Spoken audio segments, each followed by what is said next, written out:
A ver si la cámara me va subiendo un poquito, subiendo. ¿Qué está pasando acá en el rincón? ¡Epa! Seguimos con la producción. Es la murga desde la vida. La murga desde la vida. Estamos preparando del 7. Se está preparando todo para la murga, ¿eh? Qué tremendo. A ver, muéstrenme las caras todos. A ver cómo tienen pintadas las caras. La profesora tiene pintadas desde allá, de la sala de maquillaje viene pintada. A ver. Epa, Walter, ahí va. ¿Ese es el sombrero que hizo Walter? Sí. Mirá cómo laburó hoy. Qué bien. Qué grosos, Está todo... De a poquito estamos armando la murga. De a poquito se va. ¡Pum! ¿Sabés qué hago? ¡Pum! Me callo. No digo vos vía, que acá se está armando. Final con todo, murga total, con un bailarín extraordinario. Ahora le voy a dar pase a nuestra columnista, la doctora Lubertino. Hola, ¿qué tal? Bueno, nuestros temas no son tan alegres como los de carnaval, empezando el año.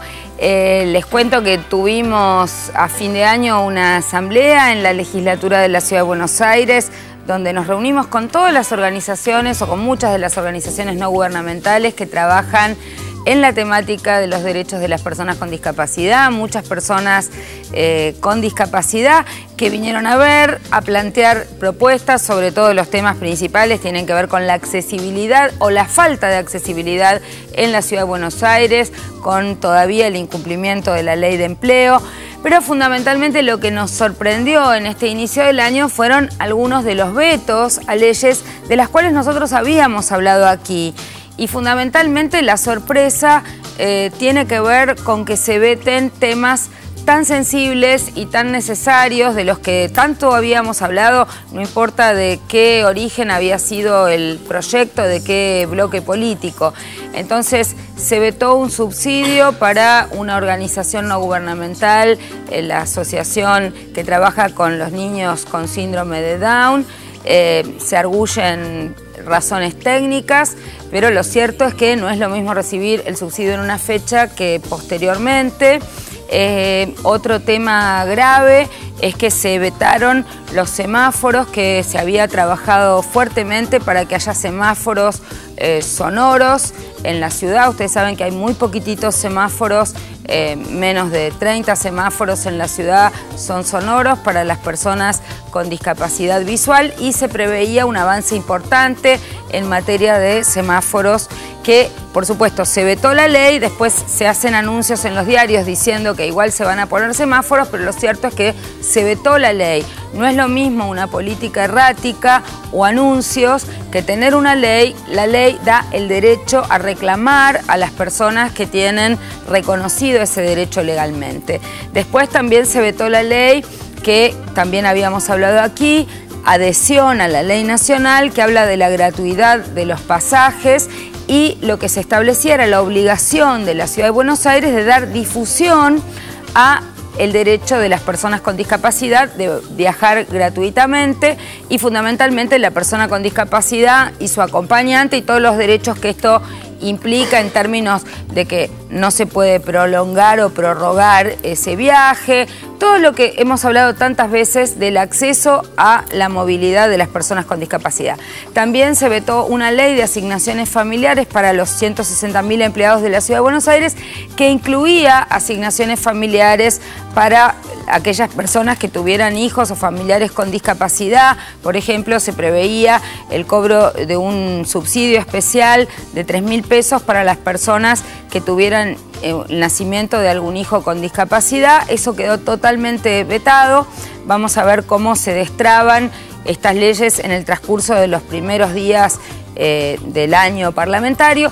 Y también la otra ley vinculada a las personas con discapacidad que Macri vetó es la ley que establecía que todos los derechos de usuario y consumidor y toda la normativa de usuario y consumidor debía ser difundida también en todos los servicios, en todos los comercios, en sistema braille. Entonces, nos preocupa porque, por supuesto que el veto es un derecho constitucional de un jefe de gobierno, de un gobernador, pero se debe trabajar con antelación. Muchos de estos proyectos fueron votados por los propios diputados del oficialismo y esto trae aparejado una serie de dificultades para las personas en este caso con discapacidad, pero también hay vetos que son en temas sensibles, en materia de derechos humanos, en materia de educación, en materia de salud, en temas que tienen que ver con la transparencia, con los espacios verdes, con los espacios públicos. Estos temas nos afectan a todos y también a las personas con discapacidad dentro del conjunto de la ciudadanía. Así que... El capitán Beto, volteando leyes. Bueno, pregunto esto. Dos cosas le quiero preguntar. Una, sí. ¿Qué pasa con Gabriela Michetti cuando se vetan todas estas leyes? Ella que tiene... No, Michetti no, ahora es Vidal. No, yo ya sé, pero estoy hablando de Gabriela Michetti. Estoy hablando de Gabriela Michetti. ¿Qué pasa con Gabriela Michetti? No sé. Que forma parte del PRO, que es diputada, que fue vicejefa de la ciudad y que anda en una silla de ruedas. ¿Qué pasará por la mente de ella? Es una pregunta que dejo colgada. No sé, mirá, no pasó mucho cuando ella era la propia vicejefa, porque se hicieron anuncios y después las cosas no se cumplieron. O sea, yo siempre digo que, digamos, no hay que ser una persona con discapacidad para defender los derechos de las personas con discapacidad. Es mejor si las propias personas con discapacidad pueden asumir el protagonismo en la defensa de sus derechos. Por eso la mencionó ella. Pero y luego Vidal, la vicejefa, dijo el otro día a modo de excusa o de defensa o de justificativo que el veto es una herramienta constitucional, cosa que todos sabemos, pero ¿qué pasa en los casos específicos?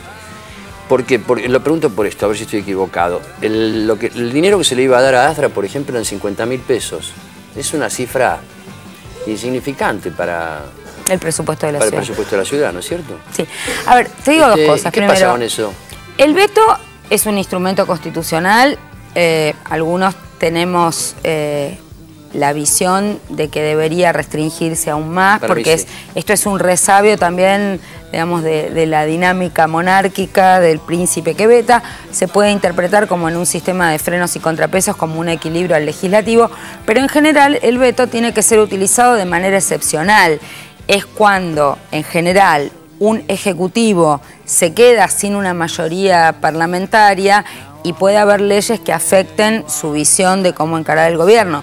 Si se vetan 106 leyes en un periodo de gobierno... Pero ahí te freno. 106 ¿Alguna de estas leyes, según lo que vos dijiste, alguna de estas leyes puede frenar el normal desarrollo del plan del Ejecutivo para gobernar? No, digamos que ellos mismos argumentaron que las leyes que eran vetos políticos eran 3 o 4, donde tienen una visión distinta de cómo encarar los problemas. ¿Y el resto?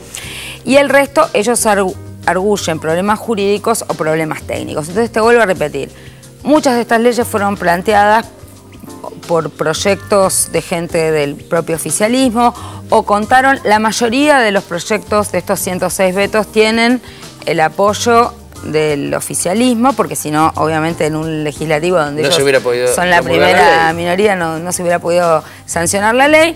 Y la otra circunstancia es que no es que se sancionan las cosas de un día para el otro. Acá se trabaja en comisiones, se discute, se piden informes al Ejecutivo y lo normal de un legislativo es que el bloque oficialista chequea con el ministerio correspondiente, con los organismos técnicos. Cada proyecto de ley nuestro y sobre todo los de la oposición son mirados con lupa, son examinados, son corregidos. Y si la mayoría de las cosas no hay una oposición política, evidentemente ha habido un desajuste, una falta de coordinación entre el Ejecutivo y el Legislativo que termina en detrimento de la gente. Pero a mí eso me parecen excusas. Yo creo que las cuestiones son más políticas y más de fondo, porque no resulta casual que se equivocan siempre en contra de la protección del medio ambiente o del espacio público y se equivocan siempre en contra de derechos económicos y sociales y de las personas en situación de mayor vulnerabilidad. Bueno, gracias por tu comentario y por tu columna. Y ahora que me quedo pensando, me voy al corte con esto. Yo creo que Gabriela Michetti en realidad debe tener una silla voladora. Por eso, porque ella es una persona con discapacidad, con un alto poder adquisitivo. Me parece que es eso. Lo digo por ahí. Gracias, María José. No sé, yo no conozco sillas voladoras por ahora. Yo tampoco. Con el tránsito congestionado en la ciudad seguramente vendrían bien. Por ahí ella hace así y pasa por arriba de los autos y viaja por su silla, como el capitán Beto. Bueno. O capaz que no sale del lugar a donde está. Vámonos a un corte, nos quedamos pensando con esto, vámonos a un corte enseguida.